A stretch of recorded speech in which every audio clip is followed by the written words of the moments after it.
नमस्कार, हिमाचल समाचार में आपका स्वागत है। आज के मुख्य समाचार। मुख्यमंत्री ने जाखू मंदिर में टेका माथा और हनुमान चालीसा का किया पाठ। मुख्यमंत्री ने कहा, सरकार किसानों के सशक्तिकरण के लिए प्रतिबद्ध।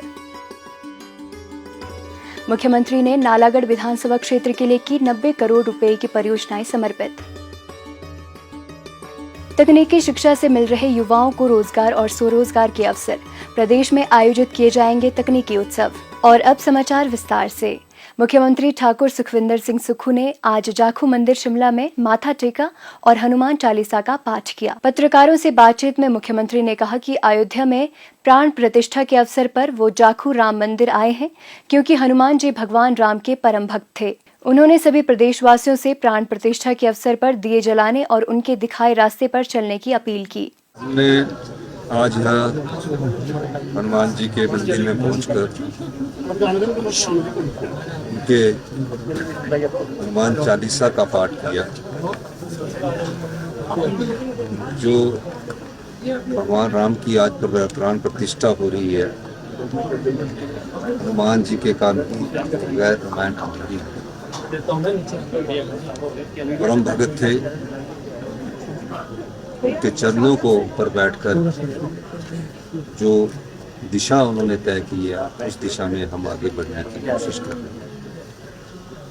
और इस अवसर पर मैं सभी हिमाचल वासियों से ये अनुरोध करता हूँ कि आज सब लोग अपने घरों में दिए जलाएं और भगवान मर्यादा पुरुषोत्तम राम के जो आदर्श है, जो रामचरितमानस हमें रास्ता दिखाता है, पूरे रास्ते को अपनाना चाहिए। मुख्यमंत्री ठाकुर सुखविंदर सिंह सुक्खू ने रविवार को सोलन जिला के नालागढ़ विधानसभा क्षेत्र के पंजयहरा में लगभग 90 करोड़ रुपए की परियोजनाओं के लोकार्पण एवं शिलान्यास किए। इस अवसर पर मुख्यमंत्री ने कहा कि प्रदेश सरकार किसानों को समर्थ बनाकर खुशहाल राज्य की परिकल्पना को साकार करने के लिए प्रतिबद्ध है। मुख्यमंत्री ने कहा कि कृषि क्षेत्र को सुदृढ़ करने के लिए किसानों एवं बागवानों के लिए नवीन योजनाएं कार्यान्वित की जा रही हैं। उन्होंने कहा कि दुधारू पशु हमारी कृषि आर्थिकी का महत्वपूर्ण स्तंभ है। प्रदेश सरकार ने दूध के क्रय मूल्यों में 6 रुपए प्रति किलो की वृद्धि कर ग्रामीण आर्थिकी को मजबूत करने की दिशा में कदम बढ़ाए हैं। उन्होंने कहा कि प्रदेश सरकार ने दूध के क्रय मूल्य को 32 रुपए प्रति किलो से बढ़ाकर 38 रुपए प्रति किलो किया है। समाज के अंतिम व्यक्ति तक पहुंचने का कार्य हमारी सरकार करती है। अभी आपने देखा होगा कि हम ग्रामीण अर्थव्यवस्था को कैसे मजबूत करना है। हमारी सरकार की प्राथमिकता ग्रामीण अर्थव्यवस्था को मजबूत कर आम आदमी को आर्थिक सहायता पहुंचाना है। हमने पिछले दिनों एक फैसला किया कि गांव की अर्थव्यवस्था कैसे मजबूत होगी, गांव के लोगों के पास कैसे पैसा पहुंचेगा, आम आदमी के पास कैसे पैसा पहुंचेगा। इस दृष्टिकोण से हमने एक महत्वपूर्ण फैसला किया कि दूध का जो मूल्य जो सरकारी खरीद का था, जो आज तक 32 रुपए प्रति लीटर हुआ करता था, उसमें हमने इतिहास की सबसे बड़ी 6 रुपए की आर्थिक वृद्धि की। 38 रुपए प्रति किलो के हिसाब से सरकार दूध खरीद रही है। और आने वाले समय में आप देखेंगे कि ग्रामीण क्षेत्र में हम रोजगार के अवसर पैदा करने जा रहे हैं। अभी हमने एक सोलर की योजना लाई है, यानी कि जिसके पास 6 करनाल जगह होगी और उसकी आर्थिक स्थिति मजबूत नहीं है, अगर वो किसान 100 किलोवाट का सोलर पावर प्रोजेक्ट लगाना चाहता है, उसके लिए 6 करनाल जगह की जरूरत है। 100 किलोवाट से लेकर 500 किलोवाट का जो परियोजना है उसको किसान लगा सकता है। और किसान की पृष्ठभूमि से हम लोग आते हैं, तो मैंने कहा कि 100 किलोवाट के जो सोलर पावर प्रोजेक्ट लगेगा उसकी कीमत है 40 लाख। तो किसान के पास तो इतनी आय होती नहीं है। तो हमने एक योजना लाई, राजीव गांधी सोलर पर स्टार्टअप योजना है। इसके तहत 40 लाख का 10% उस किसान को उस 6 करनाल जगह में जमा करवाना पड़ेगा, यानी कि 4 लाख रुपया। 12 लाख रुपया उसकी इक्विटी का सरकार डालेगी और उसको हर महीने 20,000 रुपया सरकार की तरफ से मिलेगा, बिजली बोर्ड की तरफ से मिलेगा।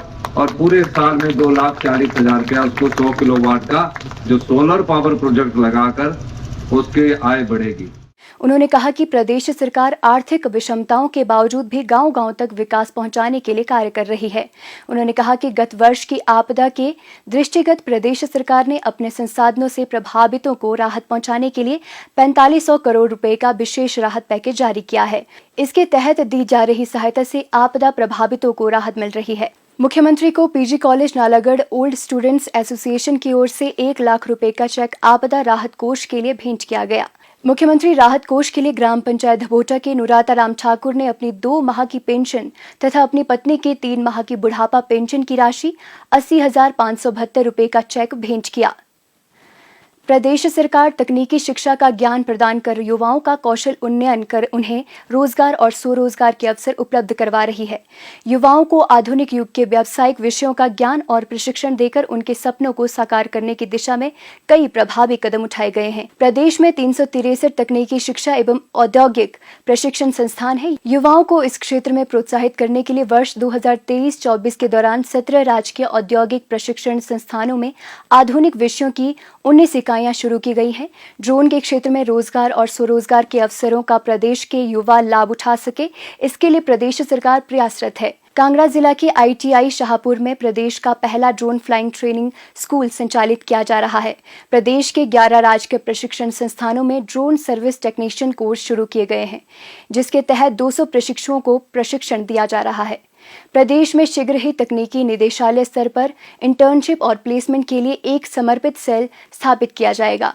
प्रदेश में तकनीकी उत्सव आयोजित करवाए जाएंगे, जिसमें सभी तकनीकी और व्यावसायिक संस्थान भाग लेंगे। उत्सव में प्रशिक्षुओं द्वारा अभियांत्रिकी और प्रौद्योगिकी के क्षेत्र में किए गए कार्यों का प्रदर्शन किया जाएगा। प्रदेश के सभी सरकारी अभियांत्रिकी महाविद्यालयों, फार्मेसी महाविद्यालयों, बहुतकनीकी एवं औद्योगिक प्रशिक्षण संस्थानों में समय समय पर प्रशिक्षुओं के लिए रोजगार मेले और कैंपस साक्षात्कार आयोजित कर प्रशिक्षुओं को रोजगार के अवसर उपलब्ध करवाए जा रहे हैं। प्रदेश का हर युवा हुनरमंद है और प्रदेश सरकार उनके हुनर की पहचान और सम्मान प्रदान कर उन्हें जीवन में सफलता की नई ऊंचाइयां छूने के अवसर दे रही है। हिमाचल समाचार देखने के लिए सब्सक्राइब करें यूट्यूब चैनल हिमाचल समाचार, फॉलो करें X@DPRHP, लाइक करें Facebook page information and public relations department Himachal Pradesh, follow करें इंस्टाग्राम @DIPR हिमाचल, विजिट करें वेबसाइट www.himachalpr.gov.in। इस अंक में इतना ही। कल फिर होगी मुलाकात। दीजिए इजाजत। नमस्कार।